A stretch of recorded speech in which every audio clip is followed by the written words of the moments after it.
E aí galera, tudo bem? A gente vai dar prosseguimento aqui ao nosso estudo sobre os estágios de potência do amplificador. Na aula anterior a gente falou um pouco sobre o classe B, né, que era um circuito que entregava uma eficiência bem superior ao classe A, mas tinha um problema de torção de crossover que degenerava um pouquinho a sua linearidade. A gente até viu que com realimentação era possível corrigir um pouco, mas na prática a gente ainda tem um amplificador com um pouquinho mais de distorção. Na aula de hoje, a gente vai falar um pouco sobre um misto entre o classe A e o classe B, que é o classe AB, que é o amplificador mais utilizado em circuitos lineares, sejam eles integrados ou discretos, né? A ideia é basicamente ter a mesma estrutura de um sistema push-pull que a gente tinha no classe B, só que agora a gente vai adicionar na entrada desse estágio de potência algumas fontes de polarização DC que tem como intuito fornecer aos transistores, no momento da passagem por zero da tensão de saída, uma tensão suficiente para compensar as tensões de base emissor e, com isso, minimizar ou eliminar a distorção de crossover, né? Se a gente for efetivo em fazer isso, a gente vai conseguir encontrar uma característica de transferência como essa aqui, que é o ideal para um amplificador, né? Onde a gente tem uma região linear sem nenhum chanfro, sem nenhum problema, bem definida, e uma saturação que vai acontecer só quando a tensão de coletor emissor dos transistores QN e QP se aproximarem das tensões VCSAT de cada um deles, né? Com isso eu tenho a máxima excursão possível da saída com uma linearidade muito boa, né? Então isso vai nos dar uma boa eficiência com uma boa linearidade, né? Então, do ponto de vista de escolha da tensão de polarização, a ideia é essa mesmo, é de fornecer a soma das tensões de base emissor dos dois transistores no momento da passagem por zero que façam com que a distorção de crossover suma, né? Ao fazer isso, obviamente, eu estou fornecendo ao estágio de potência uma corrente de polarização, né?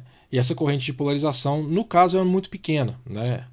Ela não tem um valor tão alto quanto um classe A, mas ela não é zero, igual um classe B. Então é uma coisa pequena, né? Só o necessário para eu poder ter essa polarização e eliminar o crossover, mas isso faz com que eu tenha um pouco mais de perda do que no classe B. Então eu vou encontrar uma eficiência máxima que é menor do que a eficiência máxima do classe B. O difícil é você definir teoricamente quanto seria essa eficiência, porque para isso eu precisaria ter uma relação entre a tensão de base emissor dos transistores e uma corrente, e a gente não tem um modelo teórico para isso. A gente precisaria de algum modelo mais prático, ou seja, de conhecer alguma característica de algum transistor real para a gente poder fazer essa consideração. Mas a gente sabe que é uma eficiência menor do que a eficiência de um classe B. Beleza? Bom, como que a gente pode implementar essa polarização?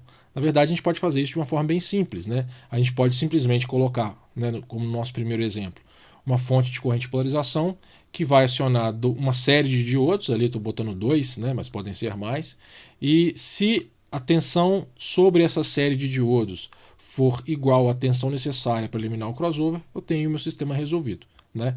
A questão é que eu tenho que tomar cuidado, né, em qualquer uma das soluções, que a minha corrente de polarização ela não pode ser consumida pelo estágio de potência em si, né? Então eu tenho que tomar cuidado para não escolher circuitos que tenham corrente de base muito grande, ou mesmo que eles tenham essas correntes de base muito grandes, eu preciso de uma corrente de polarização maior ainda para que eu não tenha esse desvio e esse circuito funcione bem. Beleza? Então uma forma de fazer é essa, usando os diodos como uma tensão de polarização. Eu posso ter 2, 3, a quantidade necessária para poder eliminar o crossover. Outra solução seria simplesmente colocar aqui um resistor, porque a ideia é produzir tensão, então funciona também, né?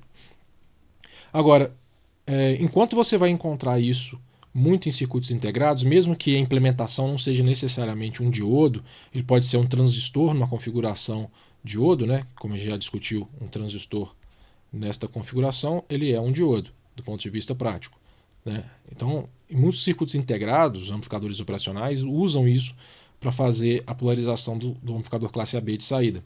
Agora, em amplificadores discretos, como amplificadores de áudio, é muito comum usar uma configuração diferente, que é essa aqui, que a gente chama de multiplicador de VBE. Por quê? Porque basicamente esse é um circuito que, se eu colocar um potenciômetro em um desses dois resistores, eu tenho como fazer um ajuste local dessa tensão. Então, para circuitos discretos, onde eu tenho muito mais problema de compatibilidade entre os componentes, é uma coisa interessante para eu poder ajustar a polarização em campo, né, do meu circuito. Como que ele funciona? A ideia é o seguinte, de novo, eu estou desprezando as correntes de base aqui, de forma que eu possa assumir que a corrente de polarização e bias vai passar por todo esse conjunto formado pelo transistor Q1 e os resistores R1 e R2. Né? E aí eu vou assumir o seguinte, que a corrente de base de Q1 também é desprezível para fins dessa discussão. E com isso eu vou ter que a corrente que passa em R1, né, a corrente IR1, ela vai ser basicamente a tensão de base emissor de Q1, né, dividido por R1. Perfeito? E aí, se eu desprezar a corrente de base, essa mesma corrente R1 está passando por R2. E aí, se eu calcular agora a tensão VBB, né, que é aproximadamente igual, né, a tensão em R1, que é VB1, mais a tensão em R2, que é a corrente IR1, ou seja, VB1 também, dividido por R1, vezes a resistência R2, e eu manipular essa expressão, eu vou encontrar essa equação aqui de baixo, né, onde a gente pode ver claramente que a tensão de polarização ela é igual à tensão de base emissor do transistor Q1 multiplicada por um ganho, né, um ganho K, que é formado por esse divisor de tensão. Né, e é por isso que o nome multiplicador de VBE. Né. E aí, como eu comentei, se R1 varia, eu consigo ajustar esse ganho e fazer com que a minha tensão VBB varie de acordo com a minha necessidade. E aí eu posso ajustar esse cara para operar como classe B, quando a tensão VBB é menor do que as tensões de base emissor de QN e QP, como classe AB, quando ela é maior do que esses valores só da quantidade necessária para eu eliminar o crossover, e eu posso também fazê-lo operar em classe A, que é quando eu coloco essa tensão aqui sendo muito alta, de forma a ter uma corrente de polarização no estágio de potência muito grande. Então, ele é bem versátil, uma solução bem versátil para a gente utilizar. Né?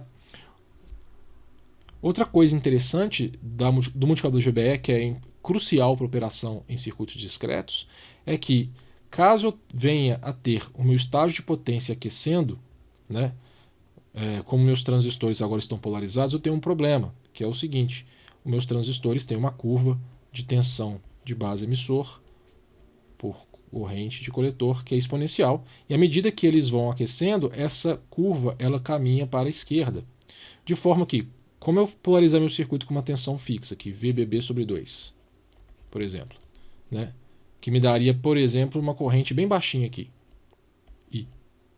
À medida que meus transistores vão esquentando, com a mesma tensão, eu começo a ter correntes de polarização maiores.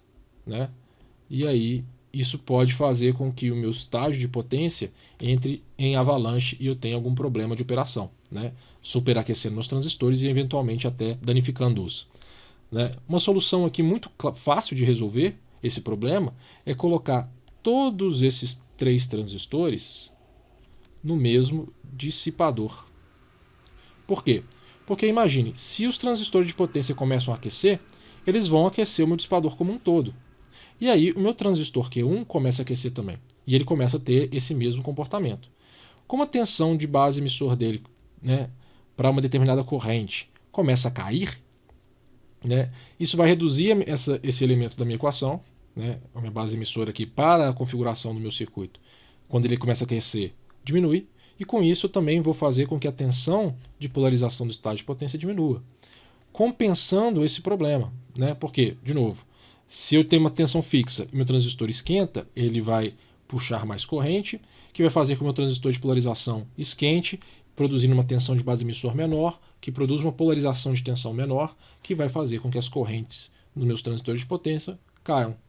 E aí eu tenho uma realimentação térmica. Então, em circuitos discretos, o multiplicador de VBE traz uma série de vantagens. Né? Elencando de novo, ajuste in loco da tensão de base emissor, podendo variar tanto do classe B, passando pelo classe AB até um classe A, né, caso eu deseje, e permite eu fazer uma realimentação térmica ao colocar todos os transistores no mesmo dissipador, e aí compensar problemas de avalanche. É um circuito muito prático, mas ele é muito interessante para circuitos discretos. Em circuitos integrados, como está todo mundo mais ou menos no mesmo chip, muito próximo um do outro, essa realimentação térmica já acontece naturalmente. Né? Não necessariamente eu preciso me preocupar com isso. Agora, existem variações dessa polarização que podem ser utilizadas. Né? Esse aqui é um exemplo onde eu tenho um estágio de driver, que são esses dois transistores aqui, né? São dois transistores coletores comum, né? Que funcionam como buffer de tensão, eles não dão ganho ao meu circuito, mas eles funcionam como drivers, né? Então eles aumentam a impedância de entrada do meu estágio, né? E ao mesmo tempo eles provocam uma tensão de polarização VBB aqui, que é exatamente a tensão dada pela queda de tensão de base emissor desses dois transistores. Se eu tiver um bom casamento entre Q1, Q2 e Q3 e Q4, de forma que essa tensão seja suficiente para eliminar as tensões de base emissor dos outros dois transistores, eu consigo fazer a eliminação do crossover sem nenhum problema, né? Isso é muito mais simples de fazer em circuitos integrados do que em circuitos discretos, mas é possível fazer em circuitos discretos também, né? Então é uma solução interessante. Além disso, caso eu precise fazer amplificadores de potência realmente, onde as correntes são muito mais elevadas, uma solução é usar configurações de transistores de potência formados por Darlingtons. Os Darlingtons nada mais são do que um transistor que é composto na prática como uma série de transistores. Com isso, eu tenho um transistor Q1 aqui que tem um calibre de corrente menor, que vai ser usado para acionar o transistor de potência mesmo, né? E o interessante é que o beta desse conjunto como um todo ele é aproximadamente o múltiplo dos betas dos dois transistores. Por que isso é importante? Porque, por questões construtivas, o transistor de potência, ou seja, um transistor que tenha um calibre de corrente muito grande, tem um beta pequeno. Já um transistor que tenha um calibre de corrente mais baixo tem um beta mais elevado. E aí, se eu associar dois transistores nesse conjunto aqui, multiplicando os dois betas, eu consigo ter um componente que tenha um alto calibre de corrente e um beta elevado, né? Então é um componente interessante. Qual que é o custo? O custo é que eu tenho uma tensão de base emissora aqui que é maior do que de um transistor sozinho. E aí isso faz com que eu tenha uma demanda de tensão de polarização um pouco maior do que no caso de transistores mais simples. Mas isso não necessariamente é um problema muito sério. Beleza? Então é isso, gente. O classe AB é só isso. Eu não vou fazer aqui uma simulação, porque o que a gente vai encontrar é algo muito mais próximo do classe B, com um pequeno aumento das perdas. Do ponto de vista prático, né, em circuitos de potência, a eficiência máxima de um classe AB varia em torno de 50%. Né? Já para circuitos um pouco que tem uma potência menor, a gente consegue espremer isso aí para 60% mais ou menos. Beleza? É essa a ordem de grandeza que a gente espera. Tá bom? Na próxima aula, o que a gente vai abordar agora são complementações desses estágios de potência, sabendo como que a gente pode fazer proteções de sobrecorrente e como que a gente pode projetar um dissipador para tirar o calor produzido pela potência dissipada nos nossos transistores. Beleza? Então até a próxima aula. Um grande abraço. Tchau.